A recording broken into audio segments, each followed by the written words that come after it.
was a Mars movie where astronauts went to the face and all of a sudden they found an extraterrestrial who showed them a pictorial look of what happened to Mars, and it got hit by an asteroid or something like that. Do you remember that movie?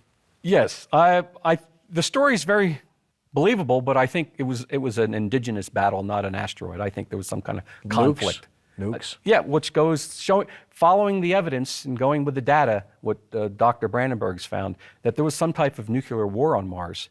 And actually the Maya, I know I've talked about the Maya a lot with our iconography and the motifs that we're finding. A little known city of Naranjo in Mexico called Naranjo. One of the older cities, goes back to the creation mythologies, and in their text and stela pottery, they talk about this is archaeologists talking, not me. It's called a star war. Ancient India writings talk about a nuclear war. Exactly. But what if it wasn't here, it was there? Exactly what I was going to say, George. What we're finding in Mesoamerica, ancient Indian text, I think even Revelations in the Bible talking about all this conflict and this destruction, I think is ancient stories about what happened on Mars. The destruction happened there. This nuclear war that the Indians talk about, and also the Star War that the Maya talk about, which interestingly was with a city called Six Earth Place. Now the Mayan archaeologists can't find this place.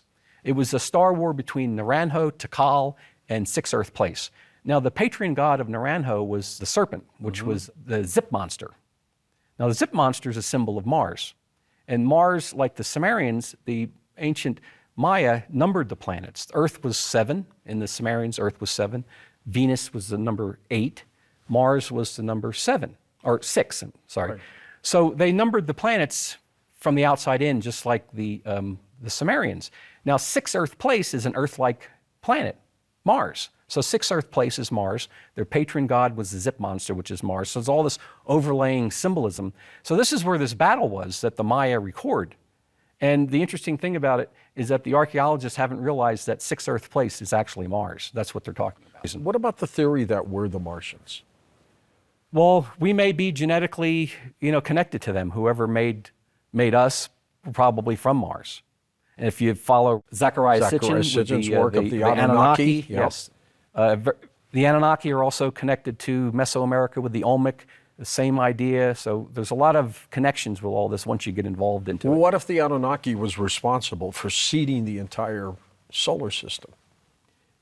Yeah, that's correct. Our solar system may not be the only place they visited. They could be doing this all over the place. It's something else. Yes. So you've got the keyhole, the face. Do they tie in together at all? Well, just that there's structures on Mars probably dating to the same period. One of the most fascinating pieces we have is the Parrot Formation. Now tell me about the Parrot Formation before we look at some of the pictures. Well, the Parrot Formation was found by an early member of the Sedonia Institute, Will Faust, and it is over a mile long, or nearly a mile. Huge. It's huge. It's a profiled image of a parrot, and it has the head, the body, it's got a leg with some feet, the toes, it's got tail feathers, it's got a raised up wing, and you can see the wing frets in the feathering in the wing. The detail's so precise that you can actually see the tongue inside the beak. What would the significance be of building a parrot structure? Well, the interesting thing about a parrot with all of this Mesoamerican imagery that we're finding on Mars, going right back to the face on Mars, had a lot of Mesoamerican iconography in there. The parrot was the principal bird deity of the Maya. Oh, really? Oh, yeah. Okay. And which was a macaw. And the principal bird deity, according to the Popol Vuh, he was one of the bird gods of the early Maya culture. And similar to the American Indian story where the crow steals the sun and puts it in a box, well, the principal bird deity, the macaw, Seven Macaw, he's actually called, he had stolen the sun. And the hero twins had to kill the parrot to get the sun back. Well, and there's a lot of Mesoamerican pots and stela and things talking about the hero twins, the famous hero twins from the Maya creation story, that they shot a dart and they hit the beak of the parrot and he fell out of the world tree, and that's how they retrieved the sun back. Well, let's look at this picture then. This is amazing. Now here's two images of the Parrot formation. They're the same image, just the one on the bottom is colorized, just to give the audience a time to adjust their eye to see what they're looking at here. Now this is the profiled image of this parrot. It's about almost a mile in length. You can see it has a circular mound that's the main part of the body. There's the head. There's a tufting around the feathering of the neck. You can see the eye, the beak. There's a tongue feature.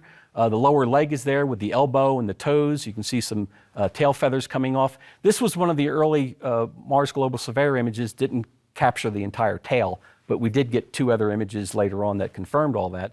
And you can see the wing frets coming up over the back. And way above this, which is not in this image, you can see there's the wing goes all the way up. And the odd thing about this, once you're looking at it, if you look at the colorized image, you can see there's a dart sticking out of his beak.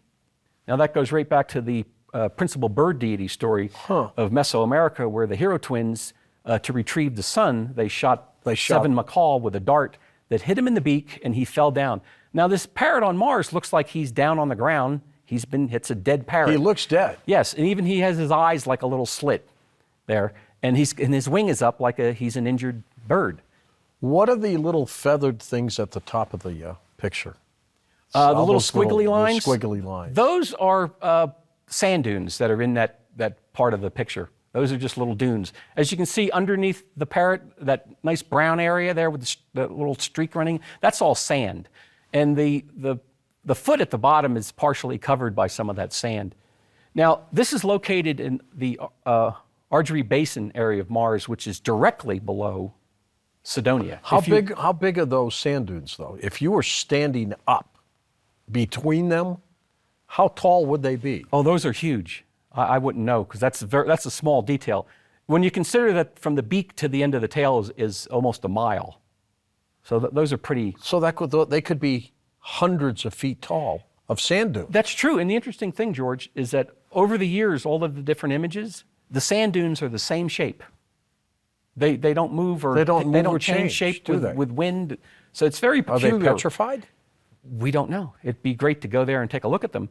But as you know, sand moves. Wind moves things around. Yeah. But the interesting thing, even with the, as we showed the first image with the three-sided pyramid, those weird-looking sand dunes that come off each side, they are consistent over years. In different seasons, they do not change. And you would think sand dunes would change. It's almost with wind like blowing they're around. solidified. Doesn't make sense, yeah. It's like they're frozen in time. Let's look at our next picture. There's the parrot again on the bottom.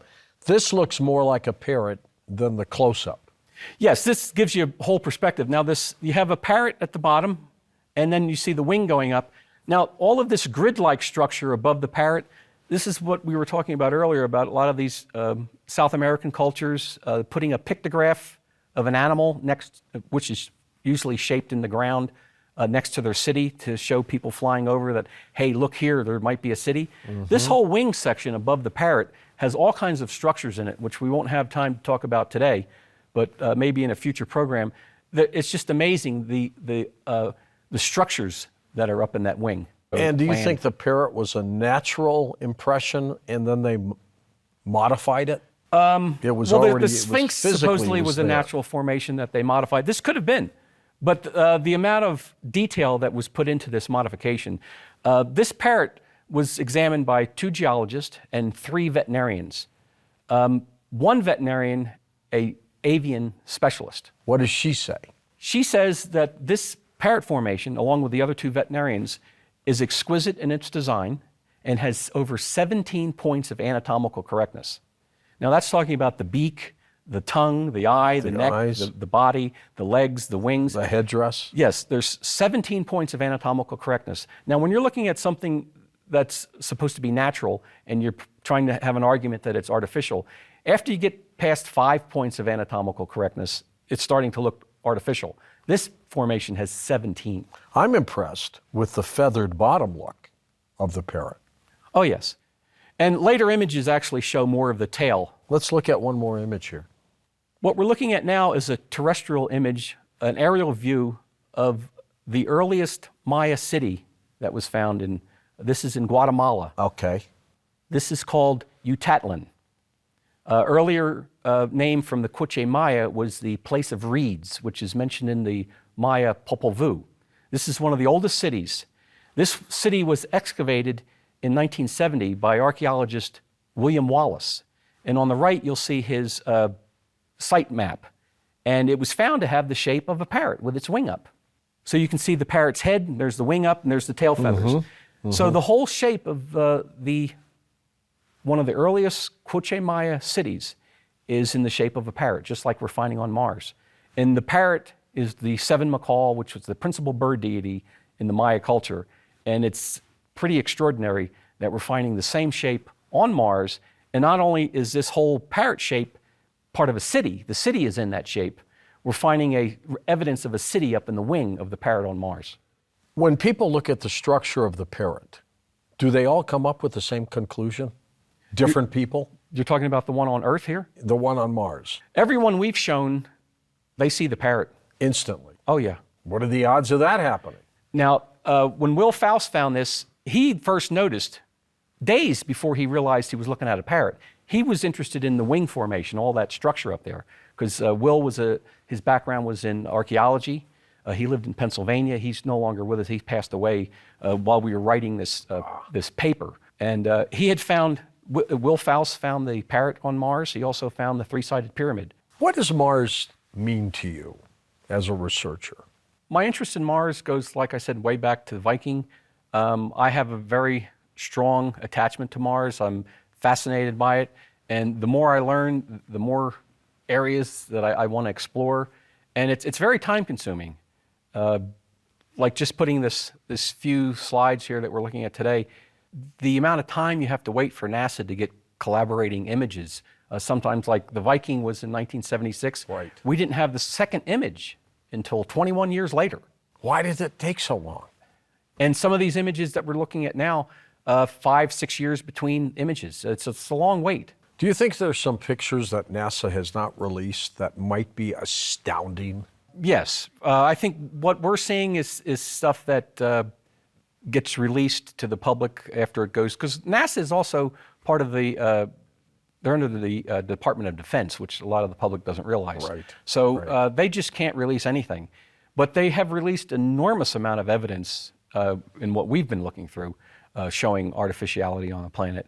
So I imagine the high-resolution images they're getting from the Mars Reconnaissance Orbiter, we just have a handful of images just from Sedonia. And they've been doing this for, since the early 2000s. And you would think that with that type of powerful camera, we only have one picture from the Mars Reconnaissance Orbiter of the face. That's it? Just one. But And NASA, it's not a good one. And it's not a very good one. And the other thing is, NASA has always contended that they have no interest in the face on Mars. It has no geological significance for them to study. However, if you go through their archives, there's probably about 40 pictures of the face on Mars. Yeah. A structure But we're they have not no interested, interest in. No. When you looked at this picture of the face on Mars, like so many other people, it truly does look like a face, doesn't it? Yes, it has a lot of facial aspects, but one of the things that NASA has done over the years, and very successful, is convinced the public that the face is a symmetrical human-like face, which it really isn't.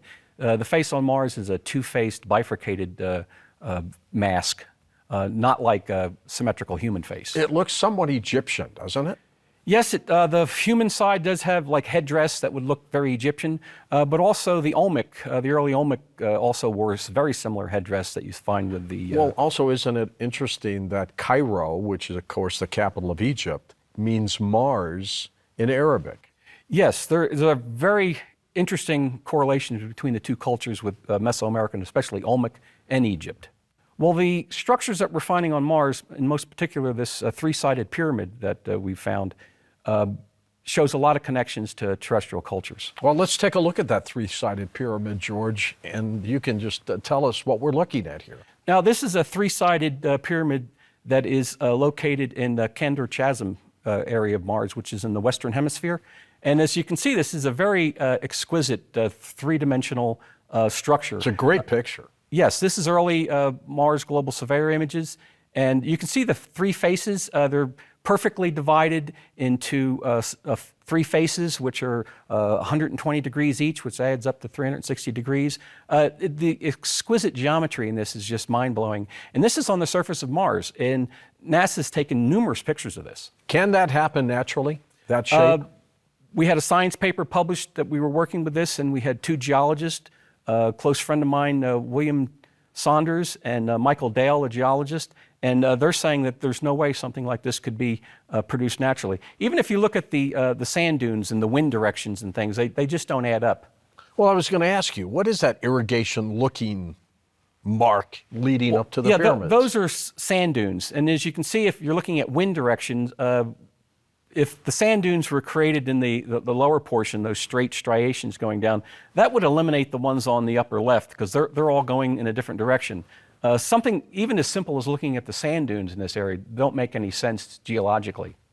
Which is interesting because if you looked at the Great Pyramids of Giza from above, they look just like that. Oh yeah, except they'd be 4-sided. 3-sided pyramids are very rare on Earth. But we're finding, besides this one, there's numerous examples of 3-sided pyramids that we're finding. Let's take a look at the next picture, which is a different angle of this. This is the most recent picture of this 3-sided pyramid. This was taken by the Mars Reconnaissance Orbiter, very high resolution, which shows a lot of detail on the left side, that shiny face. You can actually see what appears to be construction. If this was man-made, or made by somebody. Right. How would they have made that? And how big is that? Well, like the American Indians, we have earthen mounds. Now, we don't know if this is an earthen mound that was covered with masonry, but from looking at these high-resolution pictures, there appears to be some masonry on that left side. And one way to really get to the crux of this is to show this evidence and get NASA to get some boots on the ground and take a look at this thing. What's the size of that object? This is about 1,000 feet across and about 450 feet high. How would that echo the pyramids of Giza? It's a lot bigger. Is it? Let's look at the next one.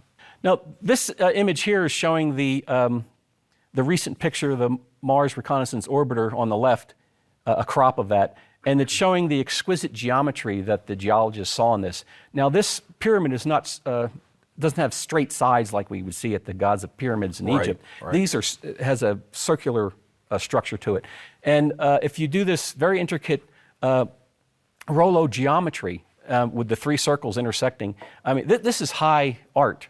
This is master building that we're looking at here. This looks more like a structure that was physically there that they played with, doesn't it? Possibly. But there are other structures in this area that we won't have time to talk about today.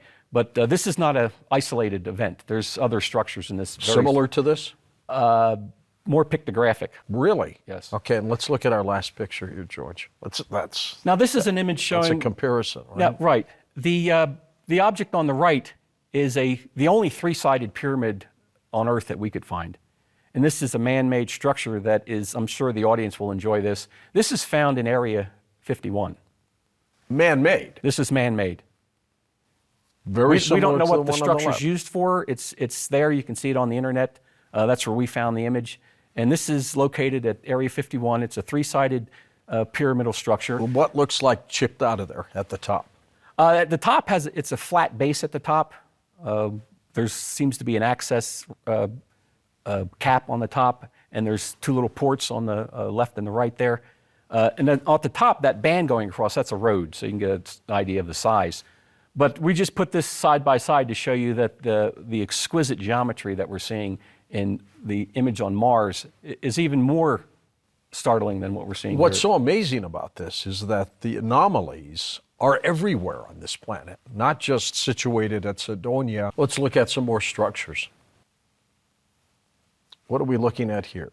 Now, this is the Keyhole structure. We had a science paper published for this also. And what do you mean the keyhole structure? It's shaped like a keyhole. It has the circle on the bottom. It's kind of like an exclamation mark.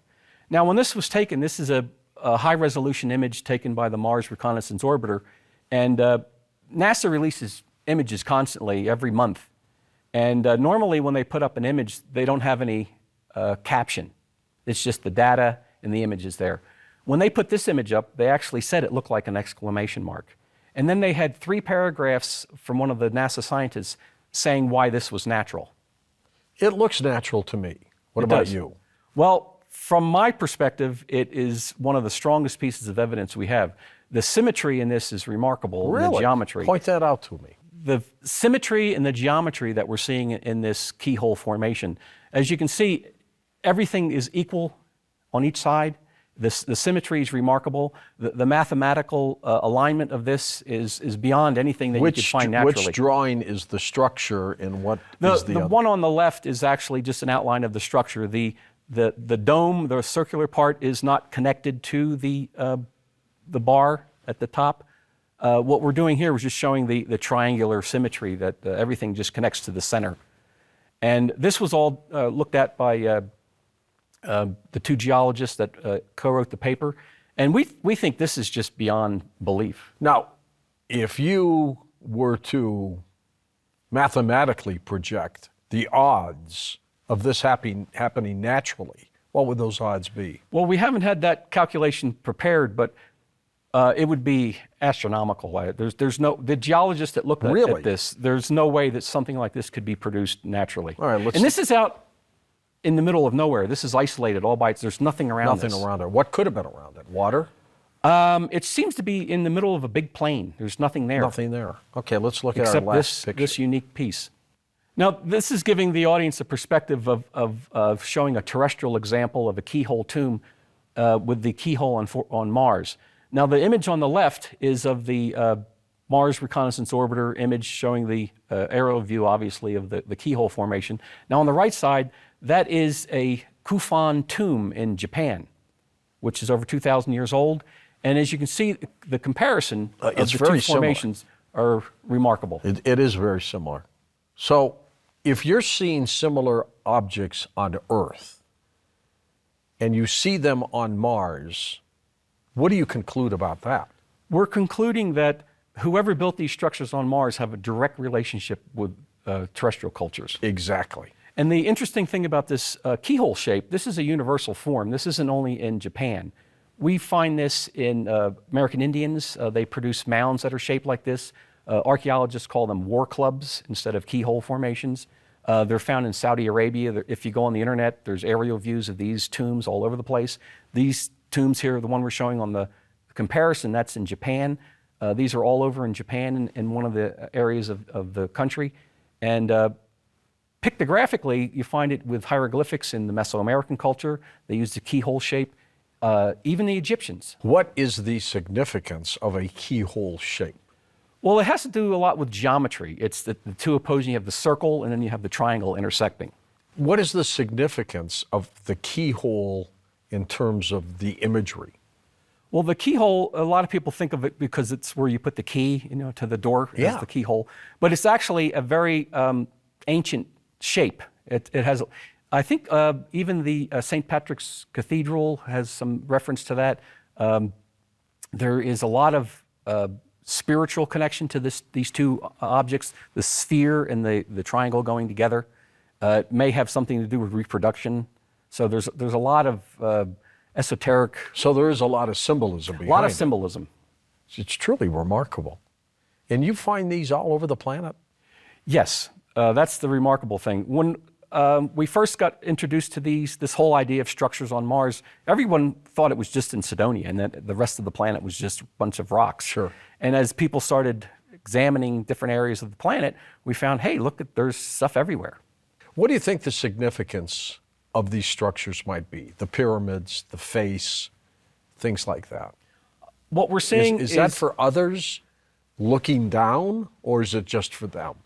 Well, just like we find on Earth with pictographic structures, specifically in Peru, what we find of a lot of these ancient cultures they'll build these huge geoglyphs, which is a pictographic image of something. So if you're flying over like the Nazca lines, it's like, oh, looky here, what is here? And if you come and investigate that area, you'll find out in that vicinity there's a whole culture. And we think that what we're finding on Mars is they're seeing something like the face on Mars, something we can recognize. And when you go there, you're going to find there's the D&M pyramid, there's the city complex, there's this whole city is in this area. The same thing with what we're going to be talking about later, the Parrot geoglyph. It's right next to a whole city. So I think this idea of using geoglyphs draws the eye in, cultures that are, flying over the planet, looking down, because all of these structures are built for, flying over the terrain to see these things. Tell me more about geoglyphs. What are they exactly? Geoglyphs, we find these on Earth. The NASASecrets.Mars, American Indians made mounds and geoglyphic formations. They're large structures. They're either geometric or they're pictographic, and they're basically designed to be either seen by the gods or some vehicle flying overhead to look down and see these and notice that these are different areas of interest. Let's look at some geoglyphs on Mars. What are we looking at here, George? This is a large crater. This is in Sedonia, the famous face on Mars. Okay. This is above the face on Mars to the northeast. This is in Sidonia. This What is a great looking crater, by the way. This is a large circular crater that has what appears to be a profiled head of an eagle. Or a parrot? Possibly a parrot. We're thinking it's an eagle. The eagle is actually, we've positioned it to the side. The eagle on the planet is actually pointing north. And looking into Mesoamerican mythology, which we've studying with the Parrot formation that we found in the face on Mars, all this Mesoamerican references, the eagle was very important. He was related to the sun. And of course, you have the axis mundi with the eagle pointing up. Now, below this eagle is a whole city of bird and deer formations in the Sedonia area. There's over a dozen in this one condensed area. This was the first one that we found. Let's look at the next image. There's that parrot look again. There's the parrot again. Now, if you're looking at this area directly below the crater that has the eagle in it. Now, the eagle, there's actually 3 craters in that section, and the other 2 craters have nothing on the bottom floor of the crater. They're completely vacant, which was an interesting thing in looking at the eagle, that one just happened to have this weird formation in the crater. Now, directly below that is this formation here, which is on the surface. This is placed, if you look on the left, there's a image of the parrot that's not colorized.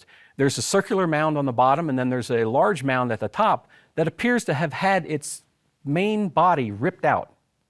Now, geologists have looked at this, William Saunders and Michael Dale, and geologically, this is an anomaly to begin with. Sure. How do you have a completely circular mound that's supposedly have all of this geological disturbances with erosion and wind or whatever, possibly water? How would you have another circular mound have an area of it gouged out? Is this a mound that had a foundation collapse? Now, the interesting thing about this formation is that now that they've taken out that section of the top mound, that surface is in the shape of a parrot, which is colorized on the right side. I provided a drawing of the parrot on the left just to give the audience an idea of what we're looking at. And the interesting thing about this, besides the 2 domes and the one that appears to be collapsed, which Greg Orme, who's a member of the Society for Planetary Study Research, he was interested in this area. He never saw the parrot, being an academic and a scientist.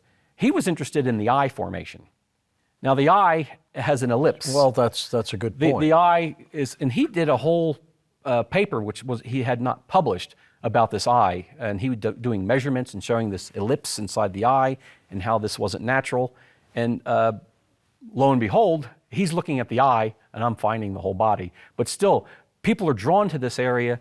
If you want to disregard the parrot formation, just the surrounding other objects in this image are anomalous. And the next image looks sort of like a deer. Yes, this is in the same area that we have the parrot. Like I said, there's over a dozen deer and bird formations. Now, this is a severed head of a deer. I have a drawing on the right side. You can see the eye, the His muzzle. ear. He's got one triangular tooth. In our research, we have images of Mesoamerican severed head deer that have this large triangular tooth. Now, the interesting thing about this, we have a bird sitting on his head. That's a little dove. Very elaborate, has a lot of jewel-like imagery going through its tail, and it's sitting next to his ear. Now, the thing we're finding with these deer and bird formations that we're finding in Sedonia, above the face on Mars, is that birds and deer have a very close relationship in nature. Birds will land on deer and pick the ticks and parasites off the deer to keep the deer healthy. So they have a real relationship. And once the deer die, the birds eat the deer, and then they're able to take keep care the of other. each other, They take basically. care. So there's this very close relationship, and we find in Mesoamerican culture, going back to the parrot with the principal bird deity, one of the first gods of the Maya, the Macal, in the Maya Popol Vuh, in the creation story, the first animals that the gods created once they created the paradise of the earth, the first animals they created to be caretakers for the earth were birds and deer. Could this be, though, George, you know how you look at a cloud formation and you can see anything you're looking for? You can see the face of a dog. You can see just about it. Is that maybe what we could be looking at, where the mind is creating this? Well, that would be true. We have numerous pictures of this, all confirming the shape of this. But if you're looking at clouds and chance formations, usually they're silhouetted. That would be stage one of finding a pictograph, Right. would be a silhouette, which would be very low. That would be dismissed. The second phase would be having eyes, nose, mouth, ear, neck, or whatever, if you're looking at it ahead. That would be the second step. The third step would be secondary features, such as iris in the eye, nostrils, in more detail. Here we have teeth, we have the eye, we have pupil, we have a mouth with teeth, we have a beard on the lower. The eyes are always strange to me. They really stick out. Yeah, and we have examples of Mesoamerican examples of deer like this. They're very similar. And that little crater knot at the neck, that's part of the neck muscle coming down. I can't recall what it's called right now, but that just shows more evidence. And this whole idea of severing the head of deer, it's very common in Mesoamerica. All right, we have a final image here, the map of Sedonia.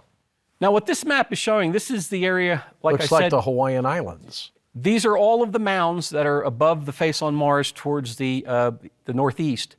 At the top is where the head of the eagle is, inside the crater. Right. And that crater next to it, there's actually a third one above that, which isn't in this drawing. And what I've done is just done the drawings of all of these mounds that show the birds and the deer that are in there. So you can see this very small condensed area on Mars has over a dozen bird and deer geoglyphs. Where would the face be, based on this? At the lower left where you see that goose, Way down at the the bottom? large goose at the bottom, which is facing west, the face would be that way. Okay. And the idea of having the goose separated from the rest of these, it goes back to mythology too, with geese, with the Sumerians, with the bird goddesses. Her companions were geese, and we have the biblical references to the geese with the saint coming down, the saint of the birds, and he had the geese next to him. So the geese are all part of this whole, following the flock. And in here we have a roadrunner, we have a parrot, we have a hatchling, we have a raptor eagle, we have a mother bird, which is inverted, feeding a newborn bird. We have an avian butterfly. Now the Maya considered butterflies birds. Oh, they did? Butterflies and moths were birds, and so were bats. They're all part of the bird family. Do you think the Maya civilization has anything to do with Mars? I think whoever started the Mayan civilization has to do with Mars. I think the Mayan got their cultural start From the Mars. Olmec, from a connection with Martian. What does this all tell you about what's happening on Mars, or what happened? What it's saying to me is that Mars is like a living Popol Vuh. The creation story of the Maya, talking about the relationship with the gods of creation, with the birds and the deer. I think Mars is basically a sacred book showing the history of the human race. And we're finding it in all this pictographic stuff. And the culture that built this stuff embedded all this information in there, hoping someday we would return to Mars and find our point of origin. You had mentioned the Nazca lines in Peru. I think Nazca, George, is staggering, absolutely staggering. It is. As you can see at the Nazca lines, there's a lot of birds there also. Yeah. And they're all in this one condensed area. They're in that small... And again, you can only tell what it is from above, like what we saw on Mars. Exactly. The correlation is not a fluke, I don't think. Why would they make these kinds of objects? What would the purpose be? Clearly, you have to see it from above, so it would be either for the gods or for those who are coming by. I think, again, that whoever built these probably put these as a marker for us coming from Earth once we were a spacefaring culture, going to Mars, using this as a communication tool for us to see these structures like the face on Mars. We went over, and that's where we were initially going to land, is what's in Sedonia. Right. But they ended up landing over in the Utopia area. Interesting that NASA picked two areas that they found the isotope problem with, the Sedonia and Utopia, which Dr. Brandenburg talked Well, about. and what do you think about the correlation between Peru, for example, and Mars? There's got to be a tie-in somewhere. Well, it seems to be a human tradition to do pictographs and geoglyphic formations to be viewed from above. It truly is remarkable, isn't it? Now, a lot of scientists contend that that was just the ancient cultures trying to communicate with the gods. Well, which is possible. Which is possible, but it's also plausible that they were trying to communicate with, as AncientAliens likes to say, extraterrestrials. It's a human tradition. And we're finding the same thing on Mars. I think these things that we're doing on Earth were placed not to be viewed by gods, but whoever was capable of interplanetary spacecraft coming into the area, that were using these as markers that they could see from above. A lot of people talk about the crop circles being same kind of thing. Same type of thing, a signal. What do you think the next major revelation will be about Mars? I think the current administration, with the release about the lake on Mars, which is actually data that was 5 years ago, if you look into the detail of the report, that they're prepared to tell the public there's not only water on Mars. I think the next shoe to drop is going to be that they're finding microbial life on Mars. That's because if you're paying attention to the internet and the news, in science magazines, there's a lot of talk now about us contaminating Mars, getting the public ready for a debate that when they find microbial life, you'll have one camp will say, well, we brought it there, and the other camp will say, oh no, that's Martian life. And because what they want to do is once they get feet on the ground, they want to find the microbials in the rock. I think they've already found them on the surface, but they want to find them inside rocks, which wouldn't be contamination. And I think that's going to be the next big story. Nothing has been more exciting for me in my career than watching these things unfold on planet Mars. And we're finding more and more things. I'm GeorgeNoory, and thanks for watching Beyond Belief.